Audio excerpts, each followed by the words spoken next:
Friend Stephanie, who works at the Creative Knitter, gave me this thing to put my yarn winder and my yarn swift on, so that way I always have a station to wind up my yarn. She didn't need it anymore, and she's like, hey, do you want this? And I'm like, yes, please. This piece, not built yet. And then these go on top of it.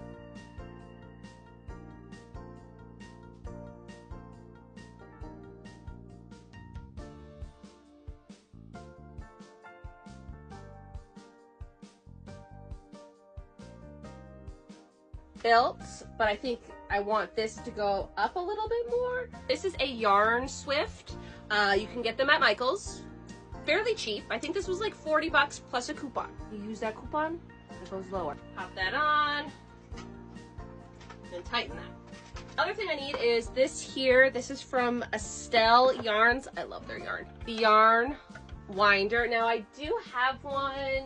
Originally I had bought this one. This one was from Amazon. I loved it because I loved the colors. I loved how it looked like the 70s and the 80s. Unfortunately, it's not good. Yarn always gets trapped in these gears. You see this? You see how there's a cover? There's no gears for the yarn to get trapped in. This one, all gears. Here's the thing.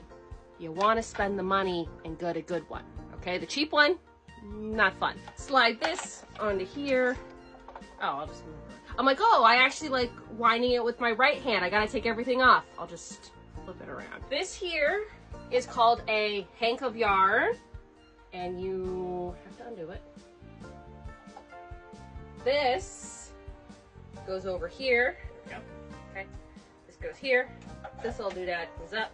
Then you can cut like the little strands of yarn that's just holding it together. Put the yarn that's on the swift onto the winder. This little thing was to go over on the side. You move it out, and then I like to put a little knot.